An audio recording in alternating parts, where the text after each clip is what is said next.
Hi అండి, అందరూ నమస్తే. ఎలా ఉన్నారు? బాగున్నారండి. నేను వంకాయ ఎర్రకారం ఫ్రై చేస్తున్నాను. చూసే అందరూ లైక్ చేయండి, కొత్తగా వస్తే సబ్స్క్రైబ్ చేసుకోండి. ఈ వీడియోలోకి వెళ్ళిపోదాం. ఎర్రగడ్డలు 3 తీసేసుకున్నాను పెద్దవి. ఒక 1/2 కేజీ వంకాయలు తీసేసుకున్నాను. ఒక 1/2 కేజీ వంకాయలు, తెల్లగడ్డ ఒకటి ఇట్లా ఒలిచి పెట్టేసుకున్నానండి. ఒక గడ్డ తీసేసుకున్నాను. ఒక కప్ ఆయిల్ ఫ్రైకి ఎక్కువ పడుతుంది కదండి. ఒక కప్ ఆయిల్ తీసేసుకున్నాను. 2 సాల్ట్, 1 స్పూన్ జీలకర్ర, మిరప్పొడి చూపిస్తాను. ఫస్ట్ ఈ కట్ చేసేసుకుందాం. మనము ఈ కట్ చేసేసుకొని మిక్సీలో వేసేసుకోవాలి. చూసారు కదా, ఈ 3 ఎర్రగడ్డలు కట్ చేసేసుకొని మిక్సీలో వేసేసుకుందాం. చూసారు కదా, చూడండి ఎర్రగడ్డలన్నీ కట్ చేసుకుని మిక్సీలో వేసేసుకున్నాను. ఇప్పుడు తెల్లగడ్డ, 1 స్పూన్ జీలకర్ర, 2 స్పూన్లు కారం పొడి వేసుకుంటున్నాను. కారం ఎక్కువ తినేలైతే 2.5 స్పూన్ వేసుకోవచ్చు. నేను మటుకు 2 స్పూన్లు వేసేస్తున్నాను. 1 స్పూన్ సాల్ట్. ఈ మిక్సీలో కొట్టేసుకోవాలి మనము. కొంచెం వాటర్ వేసేసుకొని మిక్సీలో పేస్ట్ కొట్టేసుకుందాం. చూసారు కదా, మిక్సీలో కొట్టి పెట్టేసుకున్నాను. ఇట్లా పేస్ట్ లాగా వచ్చి గిన్నెలోకి తీసేసుకోవాలి. గిన్నెలోకి అంతా తీసేసుకుంటున్నాను. చూసారు కదా, వంకాయ ఇలా కట్ చేసేసుకొని ఇక్కడ కట్ చేసేసుకున్నాను. ఇట్లా 4 పక్కలు కట్ చేసేసుకోవాలి వంకాయ. మీకు తెలిసే ఉంటుందిలేండి. ఇట్లా 4 పక్కలు కట్ చేసేసుకోవాలి.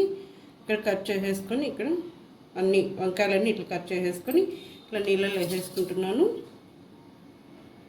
చూసారు కదా, ఈ నీళ్ళలో కట్ చేసి అన్ని నీళ్ళలో వేసేసుకున్నాను. ఇప్పుడు నీళ్ళు లేకుండా అన్ని ఇట్లా పిండేసుకొని పక్కన పెట్టేసుకోవాలి. మనం కాయలన్నీ ఇట్లా నీళ్ళు లేకుండా లోపల అన్ని ఇట్లా పిండేసుకుంటే సరిపోతుంది. చూసారు కదా, ఈ కాయ నీళ్ళు లేకుండా తీసేసుకొని కాయకంతా ఇట్లా పెట్టేసుకోవాలి స్పూన్తో.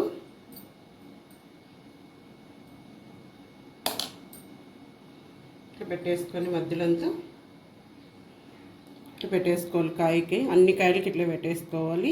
మీరు వంకాయ కోసేటప్పుడు చూసుకోండి, లోపలంతా ఇట్లా కుళ్ళిపోయింటాయి. ఇవి పెట్టద్దండి. ఇట్లా మంచి కాయ ఉంటుంది కదా, అది తీసేసుకోండి. ఒకసారి కోసేటప్పుడు చెక్ చేసుకోండి లోపలంతా. ఇట్లా చూడండి, కాయ చూడడానికి పైకి బాగానే ఉంది, లోపలంతా చూడండి ఎట్లా అయిపోయిందో. ఈ కాయ వేయద్దండి. లోపల ఇట్లా ఫ్రెష్గా ఉండి తీసేసుకోవాలి. కారం కూడా కొంచెం గట్టి కొట్టేసుకుంటే లోపల మసాలా అనేది పడడానికి కుదురుతుంది మనకి. ఇట్లా స్పూన్తో అంతా ఇట్లా పెట్టేసుకోవాలి. కారం కూడా కొంచెం గట్టి కొట్టేసుకుంటే లోపల మసాలా పెట్టడానికి కుదురుతుంది మనకి. ఇప్పుడు ఫ్రై చేసేసుకున్నాను. 1 కప్ ఆయిల్ చేసేసుకున్నాను.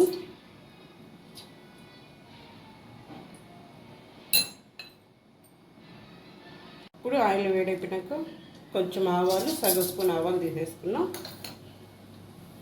ఎర్రగడ్డ వేయట్లేదండి, మనం ఎర్రగడ్డ అన్నీ కారం కొట్టేసి పెట్టుకున్నాం కదా. ఇప్పుడు కరివేపాకు.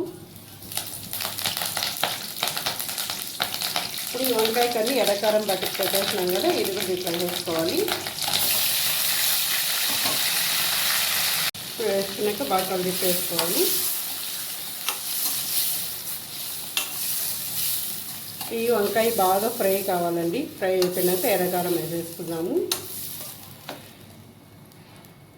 సరే, ఒక 2 నిమిషాలు వంకాయలు ఏం చేసుకున్నాక చూడండి ఈ కలర్ వచ్చినాక ఫ్రై చేసేసుకోవాలి. ఇప్పుడు ఎర్రకారం వేసుకోవాలి. చూడు, లోపల మనం కారం పెట్టాం కదా, పోలేదండి. అందుకే గట్టి కొట్టుకుంటే కొంచెం కారం లోపల అనేది నిలుస్తుంది. ఇప్పుడు వచ్చి కారం వేసేసుకుందాం. వాటర్ వేసుకోనండి, ఆయిల్లోనే ఫ్రై అయిపోతుంది వంకాయ. సిమ్లో పెట్టేసుకొని ఇప్పుడు ఫ్రై చేసేసుకోవాలి.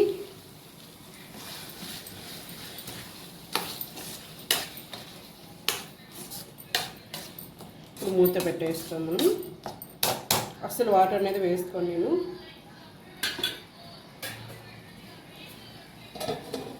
ఒక 15 నిమిషాలు టైం పడుతుంది మనకి. మళ్ళీ మధ్యలో మనం కలుపుతూ ఉండాలండి. చూసారు, కొంచెం ఆవిరి అనేది వస్తుంది. మధ్యలో అప్పుడప్పుడు కలుపుతూ ఉండాలి. సగం స్పూన్ గరం మసాలా వేసుకుంటున్నాను. వేసుకొని ఇలా ఉడకాలి వంకాయ.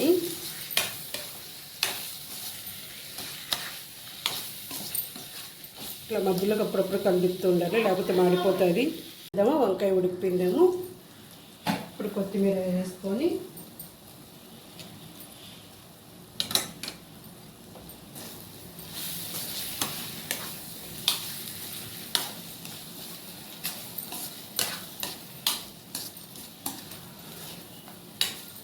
ఇంత బాగా కలిపి వేసుకుంటాం.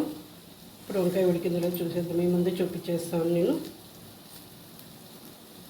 చూడండి, వంకాయ కూడా ఉడికిపోయింది.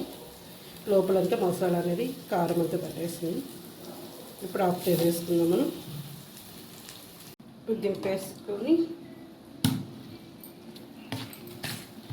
అన్నంలోకి పెట్టేస్తున్నాం వంకాయ.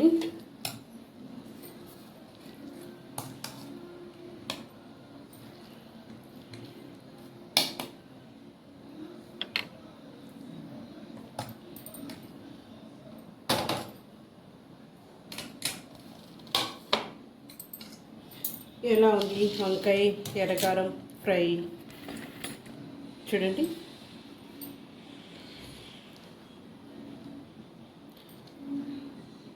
బాయ్ అండి. ఎలా ఉంది వంకాయ ఎర్రకారం ఫ్రై? రెడీ అయిపోయింది. అన్నంలోకి తింటే సూపర్ ఉంటుంది.